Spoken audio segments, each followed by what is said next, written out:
அனைவருக்கும் வணக்கம். சற்று முன்பு வெளியான முக்கிய அறிவிப்பு. குடும்ப அட்டைதாரர்கள் பயன்பெறும் வகையில் ரேஷன் அட்டை வைத்திருக்கும் அனைவரும் கவனத்தில் கொள்ளக்கூடிய மிக மிக முக்கியமான மகிழ்ச்சியான அறிவிப்பை தமிழக அரசு வெளியிட்டுள்ளது. இதை பற்றி விரிவாக தெரிஞ்சுக்கணும்னா இந்த வீடியோவை கடைசி வரைக்கும் ஸ்கிப் பண்ணாமல் முழுமையாக பாருங்கள். இந்த வீடியோக்குள்ளே போகிறதுக்கு முன்னாடி இந்த வீடியோக்கு ஒரு லைக் பட்டனை ப்ரெஸ் பண்ணிடுங்க. இது வரைக்கும் நீங்கள் என்னோட சேனலை சப்ஸ்கிரைப் பண்ணாமல் இருந்தீங்கன்னா மறக்காமல் சப்ஸ்கிரைப் பண்ணிக்கோங்க. கூடவே அந்த பெல் சிம்லையும் மறக்காமல் கிளிக் பண்ணிக்கோங்க.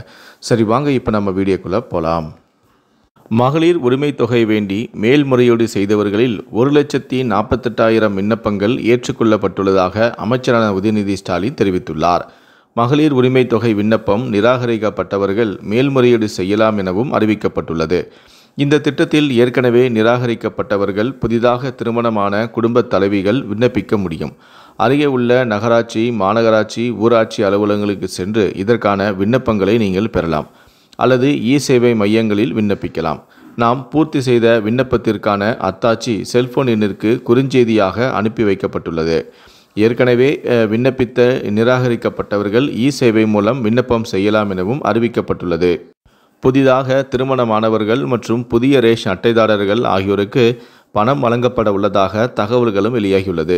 இதன் மூலம் கலைஞர் மகளிர் உரிமை தொகையில் தமிழ்நாட்டில் கூடுதலாக 2 லட்சம் பேர் இணைக்க வாய்ப்புள்ளது. ஏற்கனவே கலைஞர் மகளிர் உரிமை திட்டத்தின் கீழ் கடந்த ஜனவரி மாதம் மேலும் சில பயனாளிகளுக்கு பணம் வழங்கப்பட்டு வருகிறது. கடந்த 2 மாதங்களுக்கு முன்புதான் இந்த திட்டத்தில் மீண்டும் சேர 12 லட்சம் பேர் மறு விண்ணப்பமும் கொடுத்திருந்தனர். அக்டோபர் இறுதி வரை இவர்கள் கொடுத்தனர். இப்போது 1,07,00,000 பேருக்கு இந்த பணம் தற்போது வழங்கப்பட்டு வருகிறது என்பது குறிப்பிடத்தக்கது.